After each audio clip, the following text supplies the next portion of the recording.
Yeah, I can almost guarantee that you haven't been to this place in Melaka that I'm visiting this morning. And that's because it is a relatively unknown museum. I'm aware of it because I'm always on the hunt for museums. I enjoy visiting them. And in my time here in Melaka, I've ended up doing a pretty deep dive into the history of the place. And museums are a great place to go.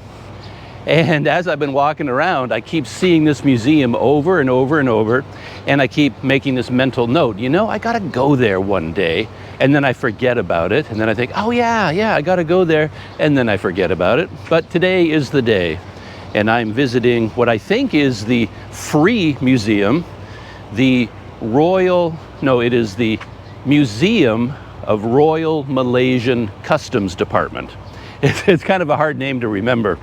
But the Museum of the Royal Malaysian Customs Department. And I don't know very much about it. I looked at some of the information on Google Maps, but it is essentially what it sounds like. It is a museum about customs, the history of customs. And I assume that leads into a lot of smuggling. Like when you're dealing with customs, they're trying to tax things coming into the country, they're trying to put duty on them, they're trying to keep out things that are illegal. So it is the job of the Royal Malaysian Customs Department to stop people from bringing in things without paying duty, without paying taxes, bringing in things that are illegal. And I think this museum has some interesting exhibits about just how people try to cross borders into Malaysia and keeping things hidden in their luggage, in their vehicles, whatever they do. So that should be interesting. My original idea for visiting this museum is that I become really interested in Malacca's history, and its history going back to the Malacca Sultanate is all about international trade. It was a central maritime international trading port. And of course, to do that, you have to have a highly developed system for regulating that kind of trade. And Melaka was quite special in that regard.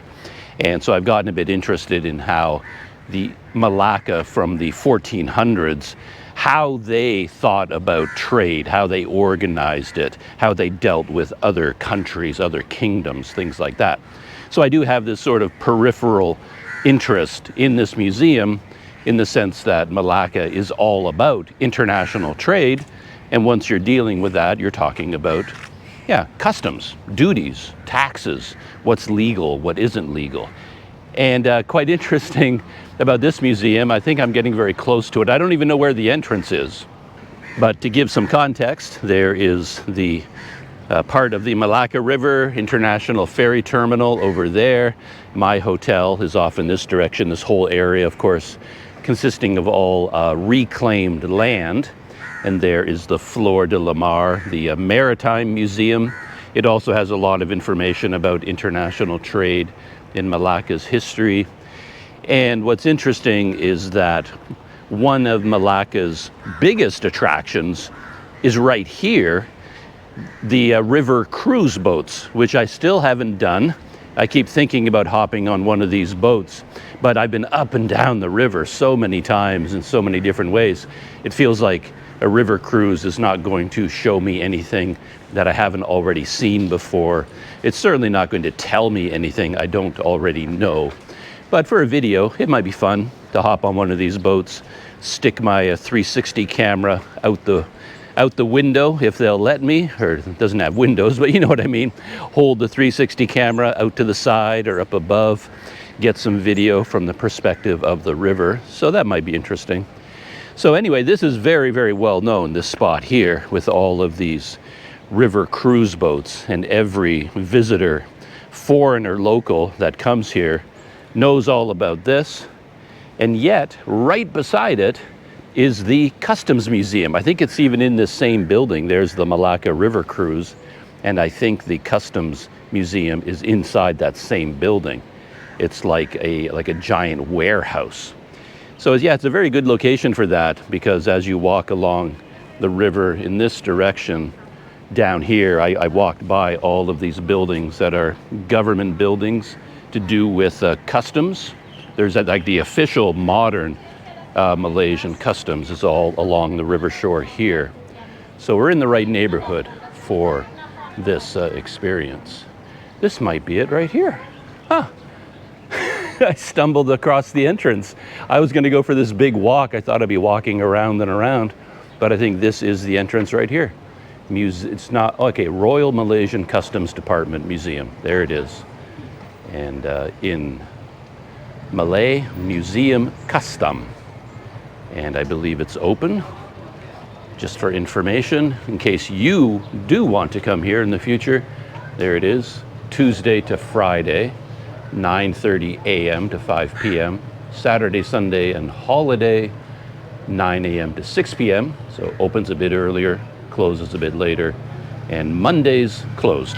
So that's a key thing when you're a museum person like me. Mondays are the days you usually want to avoid, because Mondays, museums tend to take that day off. Not all the museums in Melaka, but some of them follow that custom, and they close on Monday. But yeah, here it is right here. So it isn't the same warehouse as where the River Cruise is located. Yeah, it's actually a much more colorful, brightly painted, well cared for building than I was expecting. I didn't think it would look quite like that. But yeah, there's the building right here. And if you come down to the Melaka River Cruise and you take one of these riverboat cruises, hey, hop out of the boat, walk 100 meters in this direction and check out this museum, which I think is free. So yeah, let's head inside. And there's the sign I like to see, Buka, open. Hello. Hello. How are you? Register for your name? Oh, okay. Person? Register online. Yes. Okay. First. Whoops. I'm not used to this keyboard. Okay. Okay, next please. Canada. Okay, Canada. And I just get confused on my computer, my mouse, the buttons are switch, left, right, the other way around. The touch. Yeah, so I always use the wrong one. Okay, thank you. Thank you. So through here. Okay. Okay. Of course, I can't even get through the lobby without inserting a certain Planet Doug style. It's just that they have the registration on a laptop out there, and you had to use a mouse in order to do it. And I flubbed it. It was like I'd never seen a laptop before. But that's because my current laptop mouse is broken, and what I've had to do is use software to switch the buttons. So the left button is now the right button and the right is the left. So I have muscle memory for right-clicking on the left side and pointing on the right side. So when I use someone else's mouse, I do the wrong thing all the time, because I now am accustomed to my own, the way my broken mouse works. And my particular laptop has a big keyboard with a number pad on one side. So my hands get placed on the keyboard in a weird position. I have to push it off to the left. So their keyboard is normal sized, and I'm not accustomed to that anymore. And my fingers are on the wrong place. So I'm like typing the wrong characters, and I couldn't see for whatever reason. I was looking at the screen. I couldn't read it with these glasses. I don't know why.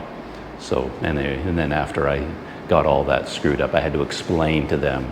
I always have to tell everybody everything about my life. So I'm trying to tell the security guys there about my mouse and how I'm having trouble, you know. This is what happens on a Planet Doug. But this is the very first exhibit that you walk into. And yeah, this is like catnip for me. I love this stuff. And it doesn't look like they go back into history too much. But here at the very beginning, they do give a nod to the history of Melaka as a trade center, and how customs and duty and controlling trade goes back, you know, many, many centuries.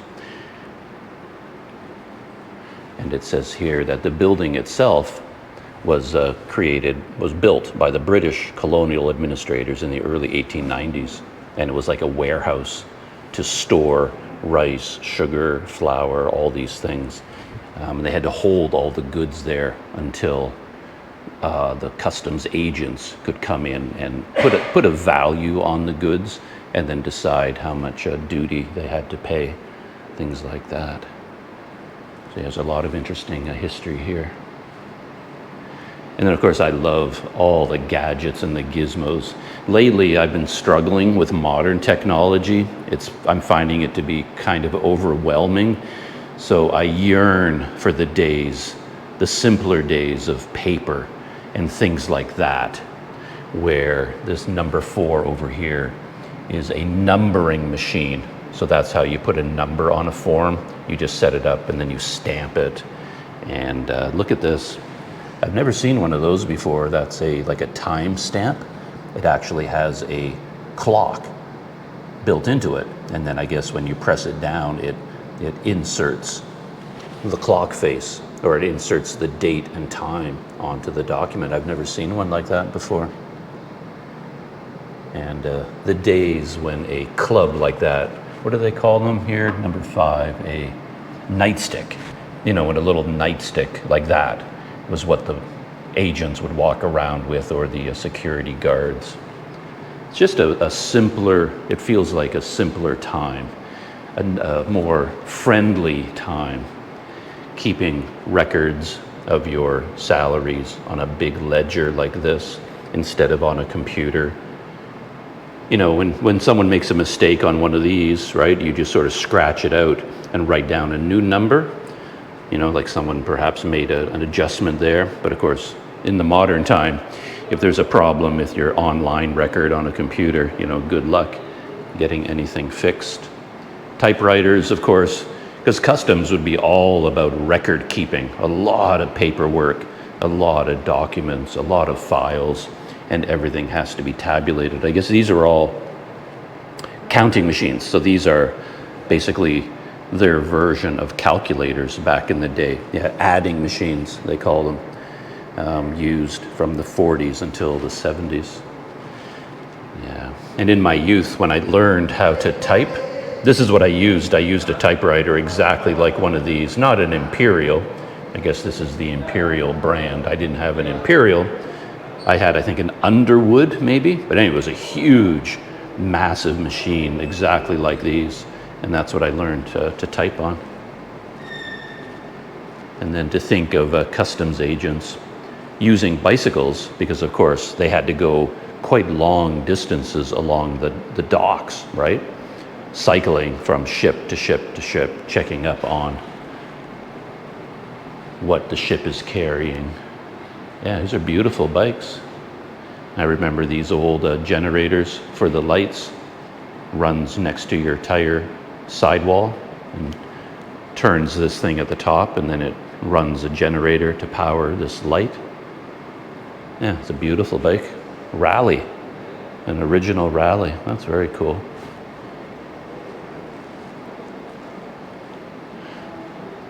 And I noticed this in particular is an actual customs declaration form for a shipment. And this looks like all auto parts. Clutch cover, shock absorber, brake cylinder, clutch plate, and they have to assign like country of origin. All of this came from either the UK, what's that one, Austria maybe? Yeah, or Australia.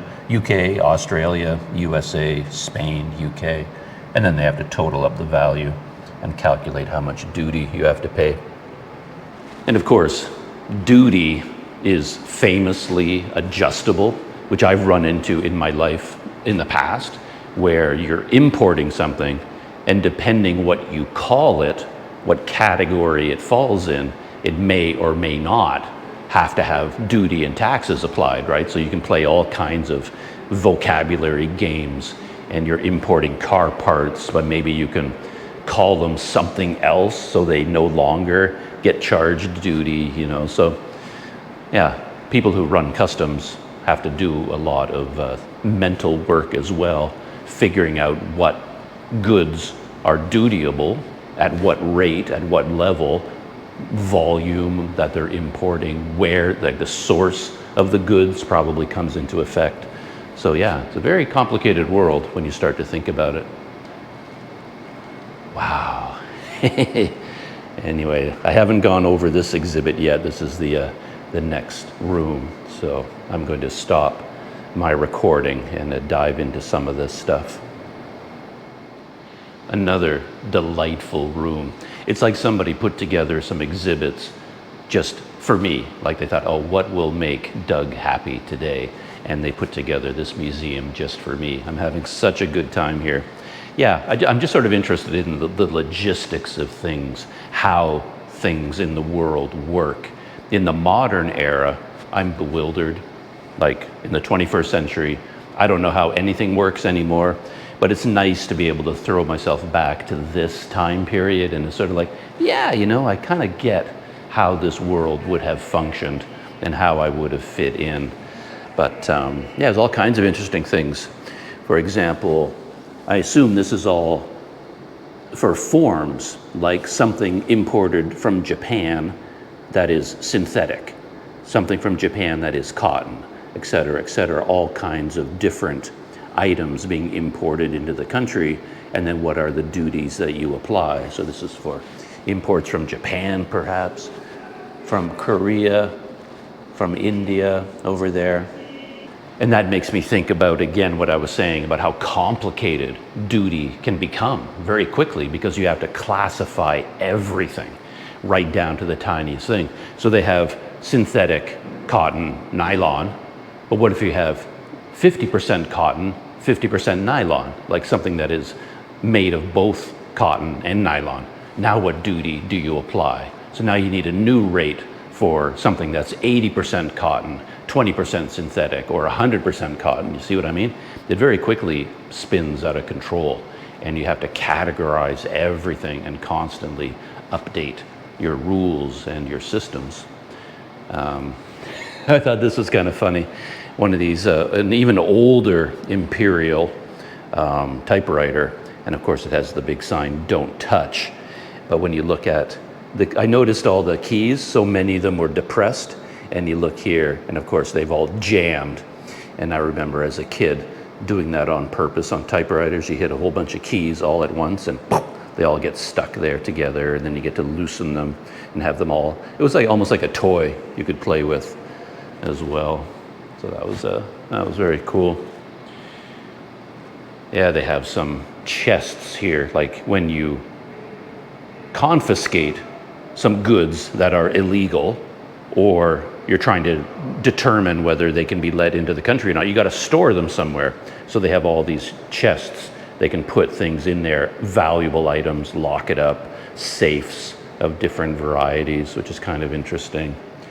And this is interesting too. These are how they would weigh the goods. Up until like the 1930s, they were using this sort of system. Pretty clear, right? It's got a balancing point right there, precisely set, and then you can hang the goods on these hooks or rings, and then you have to hang a weight on the other side, balance it out, and that's how you figure out how much something weighs. And those are all the different weights down there. Yeah. When I saw these from a distance, I thought they were weapons, like guns or something. But no, they are all used for weights and measures. Some more technology over here, which is very cool. And one thing I learned going through this exhibit, that everything here is not strictly about Malacca. So a lot of this is from all over, like Sabah, Sarawak, Singapore, Perak, all over Malaysia, Singapore, places like that. But yeah, check out this beast. What in the world are you going to do with something like that? And a little bit more of a modern machine here, and they have buttons.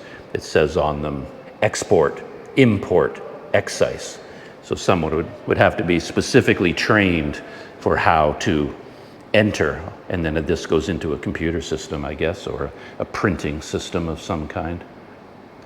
And of course, back in those days, most goods were coming in by ship. We hadn't gone into the modern era of as so many commercial airlines that we have today. So it was places like Penang, Malacca, Singapore, and other coastal cities where shipping was how goods were brought in. So a lot of the tools that they used were built around operating ships. So these are all lights. I think this one over here is like a Morse code light. You must have had some sort of a flap on the front. You can open and close it to send Morse code signals. Emergency bell, barometer right here, and then radios, of course, and then this up here is an old depth finder, which is very cool. And a whole lot of photographs, which I always love to see. Some historical ones here, very interesting. So that's the Melaka River in 1901. And it has like a breakwater here. I don't know exactly where this is. I'd have to, need geographical reference and an idea what Malacca was like in the 15th century. This one is very cool. That is actually, it says from the 1960s. So that's what the river here would have looked like in the 60s. And these barges, I guess these were called lighters. A lighter was a type of boat that would go out to a bigger ship and then unload and then bring things in, because the big ship couldn't make it up this river anymore. So they would unload using these lighters. And then they have a whole series of photos of entire staff from customs departments all over Malaya at the time. And you could have a lot of fun with them, kind of like spot the white guy, because there's always some random white guy, and it's usually dead center, because this is in the time of British control. So of course every customs department would have the head of that department would be someone from Britain. So here you've got customs department, spot the white guy, boom, there he is. He's almost always dead center, of course, sitting very casually with his knees crossed. Open collar. Some of them are quite amusing. It's almost like a Where's Waldo sort of thing. You have to look for a few seconds, and it's like, where? Oh, there he is. So there's the white guy in the middle. And then this guy made me laugh. You see a lot of them, like long pants, nice shoes, all very formal with the locals. And then spot the white guy. He's in a pair of like boys' Cub Scout shorts, and then tall socks, and almost looks like a neckerchief from the Boy Scouts. He looks very, very different from everyone around him, but yeah. We white guys, can't handle the heat. So yeah, here's another one here. Spot the white dude, boom, right in the middle. And then he's also wearing shorts, and another white guy beside him in shorts, but everybody else, local people, all in long pants, uniforms, hats. But I guess they're more accustomed to the heat and humidity. But yeah, you can have fun with these. Really interesting glimpses into history, though. This one is from Sabah in 1945. And then can you imagine, he's here with his wife, I assume. And can you imagine the life of this couple, where, what an adventure it would have been for them back in 1945. A guy gets a job, says, hey, we need you to go to Sabah and run the customs department there for us. And if he wrote a book about his experiences, or if he were a YouTuber filming his life, that would be a very interesting story to learn about. Where's this one from? Oh, this is Muar. So there's the customs department from Muar. It's just like 50 kilometers south of Malacca. And there's the white guy, dead center. At least he's wearing long pants and a tie. So he's suffering through the heat. Yeah, very interesting exhibit. A real nice blend of technology and history. And of course, one thing about customs that you tend to notice is that it is styled like military, because in a way, they're almost a military force because they're defending the border. So, but it is interesting that really all they're doing is charging duty. They're getting money for imports. They're basically on the business end of things, but they are also enforcing the law. And then when you look at all of their uniforms, they actually look more like police and soldiers than they do businessmen. You know, so if you see, you know, these uniforms here, 1940 uniform, 1960, 80, all very, very formal. I'm finding this museum to be very nicely organized, subject by subject. It really makes you think, because this next area going down this hallway takes a new turn and starts talking about items that are prohibited, things that they seized because they are not allowed into the country at that time. So this is a hoard of motorcycle helmets because they are totally prohibited. But I assume this type of helmet is just not allowed by safety regulations or something. I'm not sure why they are prohibited. Certain electronics fall afoul of the customs rules, and these are a bunch of telephones and radios, handsets that were not allowed into Malaysia at that time and were confiscated. And this is quite interesting. There's two sets, or three actually, sets of kris that you would think, because they're weapons, they're not allowed into the country.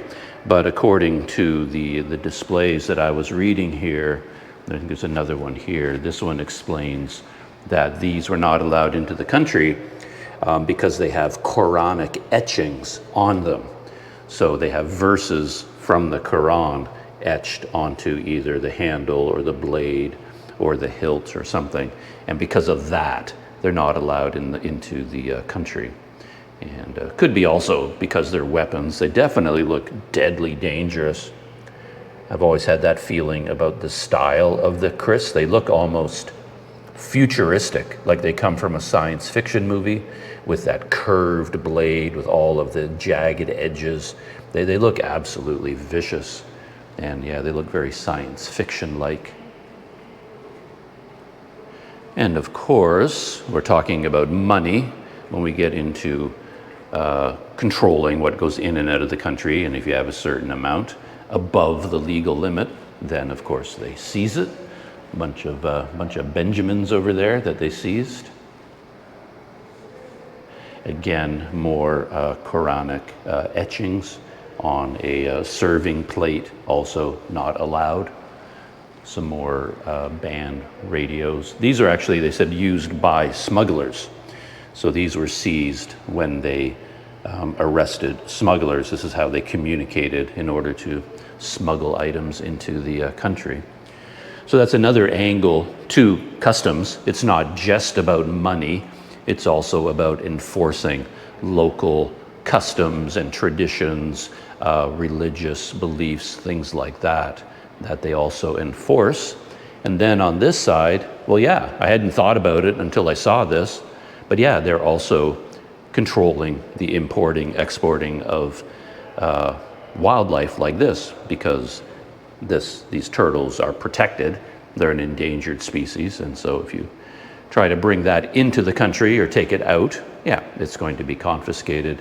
So they have a lot of displays here of various taxidermy items, animal trophies, horns, antlers that they have confiscated over the years. Of course, this one made me laugh, but I guess they are real frogs, and they just turn them into goofy quiche items. But again, you're not supposed to do that. So then they show animal hides as well that can't be imported or exported.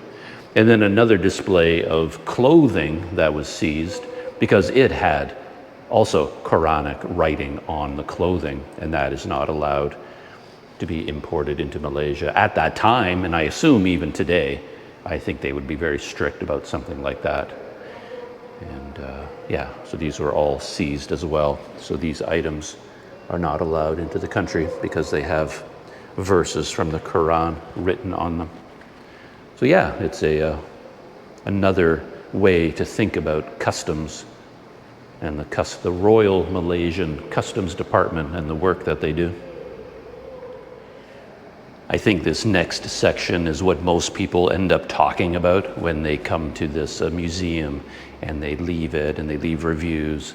So kind of the fun of the smuggling side, I guess, because they're actually showing you some of the ways that people have tried to smuggle drugs and gold items like that that are small, and they put them into shoes. They hollow out the heel, and then a vest like that for carrying drugs, I think, mainly. And that makes me think of the movie Midnight Express, which made a huge impact on me when I read the book and saw the movie. And the guy in Midnight Express, he covered his whole body from head to toe with something like this, using, I think, just tape and plastic, and wrapped his whole body in bricks of drugs. And then, of course, he got caught in Turkey and got imprisoned. But it makes me think of a Midnight Express. And just a variety of items that people have hollowed out and then filled with prohibited substances, picture frames, containers like that, wooden boxes. And of course, they're also keeping track of anything that is pornography related, and they have to seize all of that. And interestingly, they dim the light for that display. So even though they have it on display, it's the one display that doesn't have full lighting. Some of the boats that they use for patrolling and then getting back into some more technology. And some of this is quite interesting to me because, again, it shows another side of customs that I may not have thought about until going to a museum like this. For example, when you have a container going from one country to another, you have to make sure it doesn't get meddled with along the way. So when you pack up a container in one country, then you have to seal it with an official customs seal. And that's what these are, so that you can put a seal on the door, on the lock, and make sure it doesn't get broken between the origin and the destination.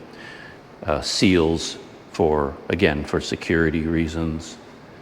And then some of the handcuffs for smugglers, people that they arrested, things like that.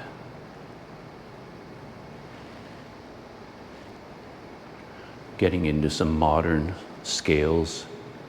And the most interesting one for me was this display, because it gets back to what I was talking about how complicated it gets to apply duty. Because this machine, or one of these items, number one, where's number one? Oh, okay, over here.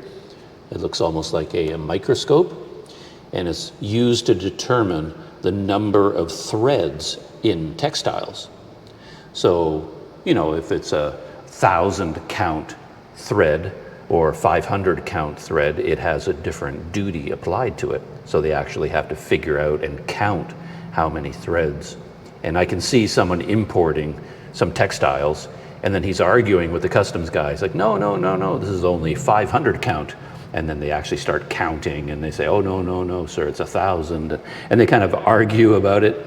And then this is used also in a similar fashion, a hydrometer, I guess. You calculate the amount of alcohol, because the alcohol content in a drink being higher or lower also affects the duty that's applied. So they need all this technology to judge the quality of the goods that are being imported. And then another display of items, statues, basically wooden statues that were considered offensive, pornographic. And I was reading the sign down there where it said that it was imported inside a shipment of timber. So these wooden statues would be hidden inside a bunch of logs that look quite innocent, but then customs would find these statues inside and in and amongst typical logs. More interesting exhibits over here on the left, continuing with seized, prohibited items. This one is all about opium.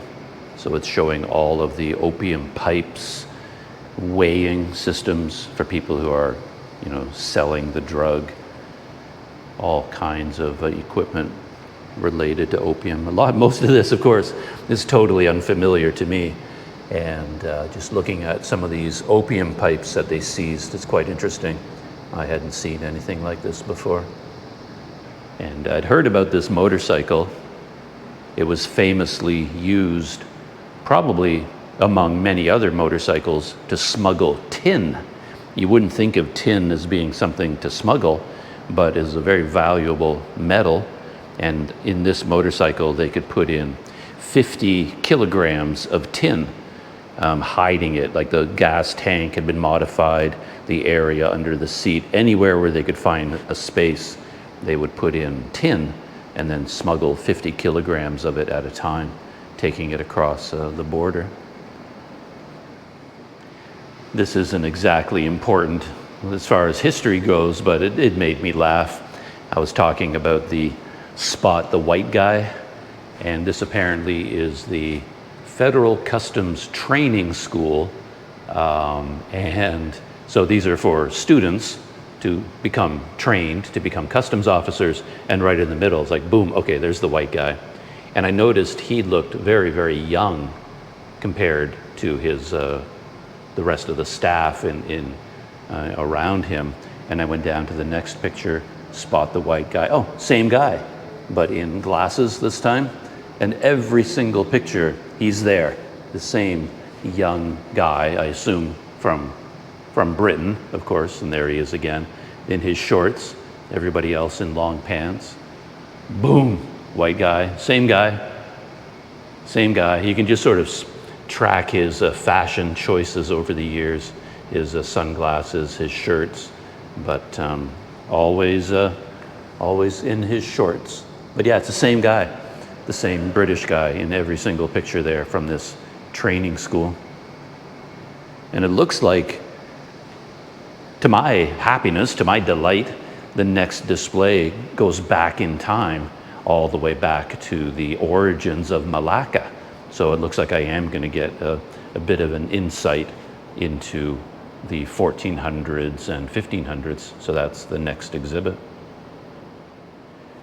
So I'm in the historical section, and there isn't a lot of in-depth information here, but there's enough to, you know, get the wheels turning, thinking about what Melaka was like back in the 1400s.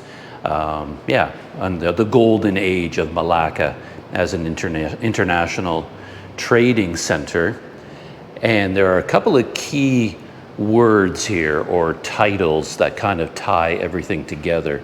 And they talk about it here, that among the key positions was the Bandahara, kind of up at the top. Bandahara was almost like the leader of the port and kind of the prime minister. And under him was the port master, or the harbor master, which they called Shahbandar. But a cool thing about Melaka is that they had 4 Shahbandar, and I have some notes here on my phone because I wouldn't be able to keep all of this information in my head. But they had traders from all over this part of the world, right? So here are some examples. They're showing some of the goods that were traded through Melaka: textiles, spices, porcelain, and traders from China, Arabian traders, etc. And according to what I read, Melaka was divided up into 4 sections, kind of like 4 kampongs. And each kampong was dedicated to one group of traders, and each group had their own Shahbandar. So Shahbandar 1, he managed the Gujarati merchants. And Gujarati was from, I think, the northwest coast of India, so that the Gujarati had their own village basically inside Melaka, their own kampong, and they did all of their trading and were controlled and helped by a Shahbandar assigned to them as a group. And the Shahbandar 2 handled merchants from southern India, Bengal, Burma, and a place called Pasai. I don't know what that is.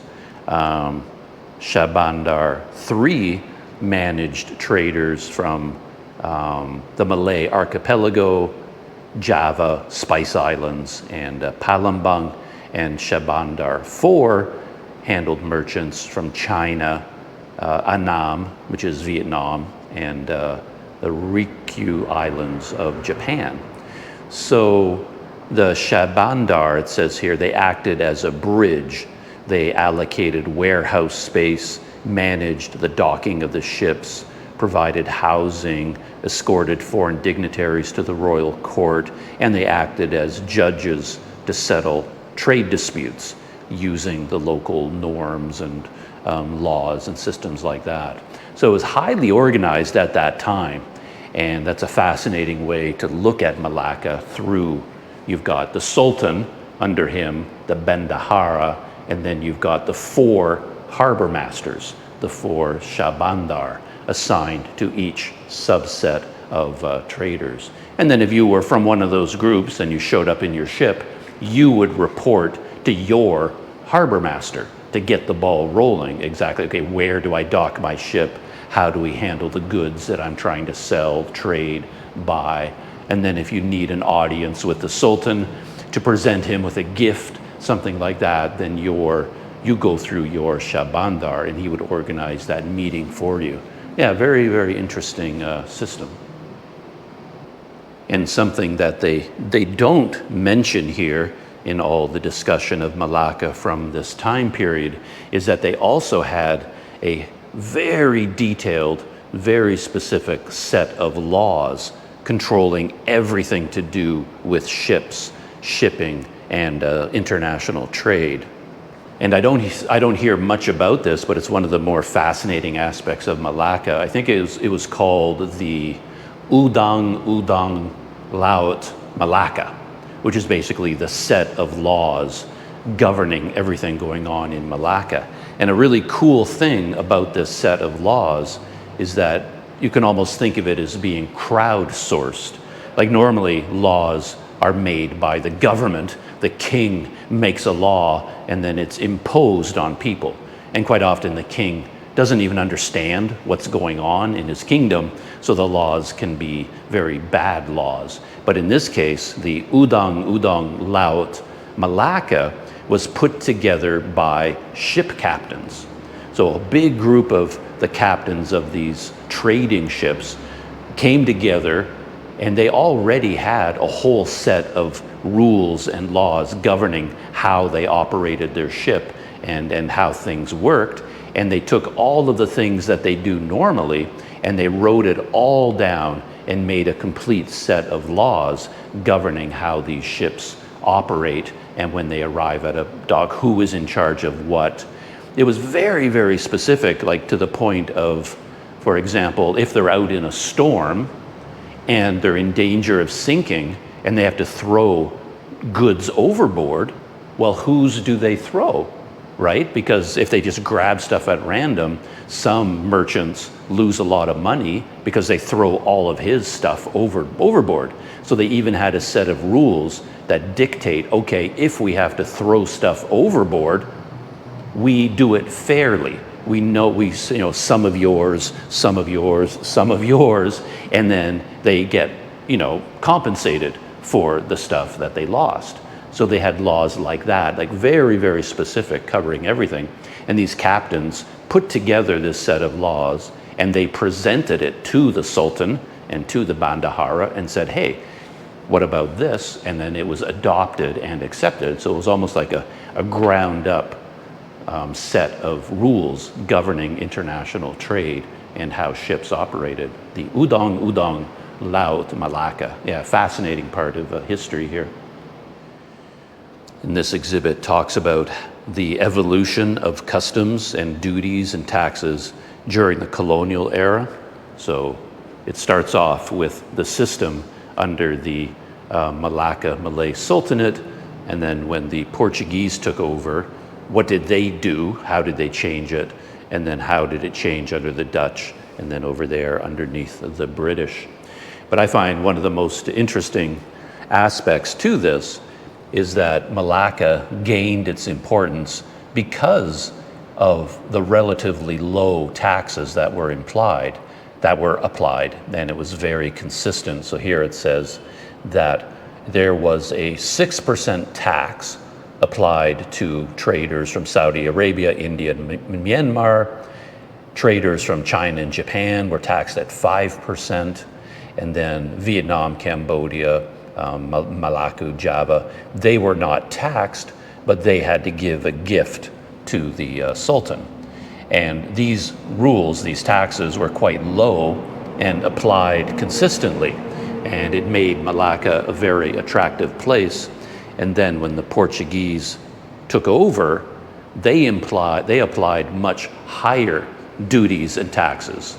And because they did that, a lot of the international trade just left.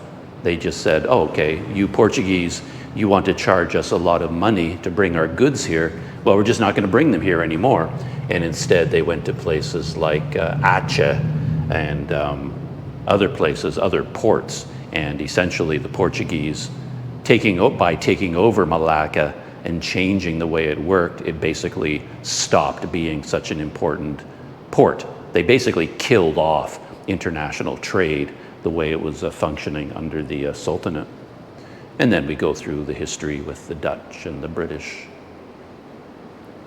I assume we're getting towards the end of the exhibits, and these are all items that have been seized because they didn't have the proper permit, some sort of paperwork. They didn't have the proper permit.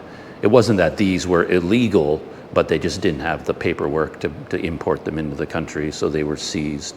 And then there's a whole bunch of motorcycles here, very fancy bikes, and smaller ones and toys. And all of these are examples of vehicles that were seized because they didn't have the proper import documents. They didn't have the permits. There's a whole exhibit here that gets more into the modern era, I guess, and they're showing some of the boats that they use today and vehicles. And one thing I found interesting is that they're showing like a lot of the equipment that they use now. And you saw, I was talking in the earlier exhibits about how quaint the old tools were.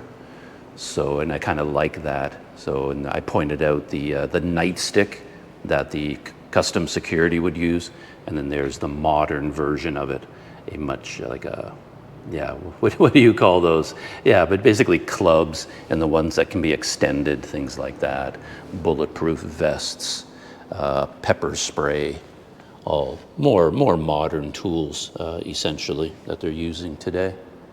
But yeah, they have some of the vehicles that they use in modern times. And one thing that's interesting for me is all the way through the museum, I keep thinking that the scales are too small. Like they're so tiny, and most of the things that get exported are huge and heavy. And here we're suddenly seeing some scales that are a bit beefier. So like if you have huge bales of textiles or whatever's inside those bales, well, you need something this big in order to weigh it, right? So suddenly you're getting to more heavy-duty scales, which is kind of cool. Yeah, the museum is a lot bigger than I expected. It's got a lot of exhibits and a lot of interesting things to look at. They did not mess around in this museum at all. They really worked hard to put everything on display and make it as interesting as possible. Very cool. I mentioned the scales over there were getting bigger, and now these ones are getting even bigger. I mean, it's almost like a platform, right, that you could drive onto with something very, very heavy and then weigh it. Very cool old scales here, and a display of other seized items. In the earlier item, all of the kris were labeled as banned because they had Quranic writing on them, but these are just banned because they're weapons, right? You're not allowed to have a sword in your luggage and bring it into the country, I would think, for obvious reasons. And then they have a lot of information here about various types of alcohol. This one I had never even heard of. They're talking about all this equipment being used to ferment and create a susu, I think. Is that what they said here? I think it's susu, samsu, the manufacturing process of samsu. and uses rice, sugar, water, and yeast. And then they use this equipment to ferment it. And then they talk about this I had in the Philippines, I think. What is it called again? Tuak. Yeah, they make tuak here from coconut, traditionally made alcohol that contains low content of alcohol, produced from the coconut nira, the coconut syrup. And they have some displays about that. Yeah, here are these big fermenting jugs, barrels for making different types of alcohol. And another display about opium. Yeah, it's quite an elaborate diorama there. Looks very cool. And then modern, well, somewhat modern X-ray equipment, because we're getting into a time when you have to X-ray luggage. So they have some of that on display as well. And some other high-tech equipment over there. And then displays of other banned items, which makes sense, right? Fireworks. You don't want people bringing suitcases filled with fireworks into the country. So they have all these other banned items and things that have duty applied to them. You can bring cigarettes and alcohol into the country. Well, I don't know about alcohol into Malaysia, but of course you can bring cigarettes, but then you just have to pay duty on them. Oh yeah, and then they have all the alcohol is legally allowed, but it looks like you need a special permit to import it. Some small exhibits just as we're getting to the exit for the museum, talking about certain types of wood that for various reasons are not allowed to be imported into the country. Some furniture that had hidden compartments for hiding opium and other drugs to be smuggled into Malaysia.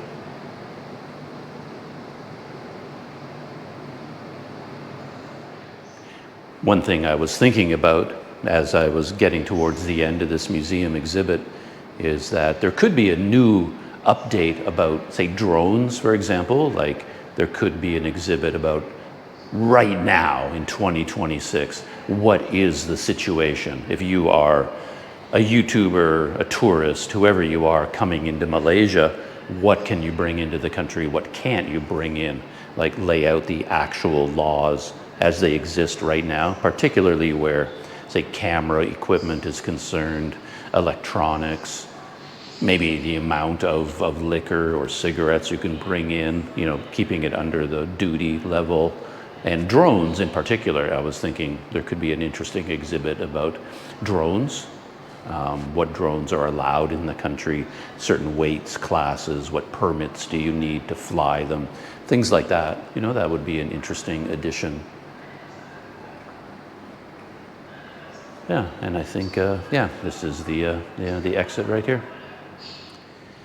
And that's it. We're outside, back in the heat of Melaka. There's the building behind me, as I saw in there. This was originally a warehouse built by the British.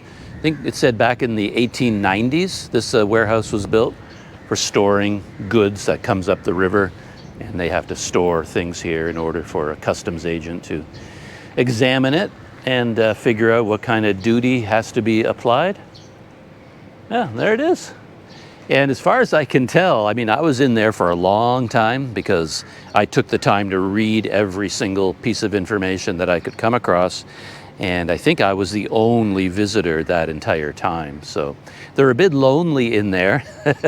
Maybe my video can, prompt some visitors, as I said, who come down here for the riverboat cruise, like right there. That's probably the most popular place in Melaka, other than Jonker Street, to hop on one of these river cruise boats. And right here is this museum.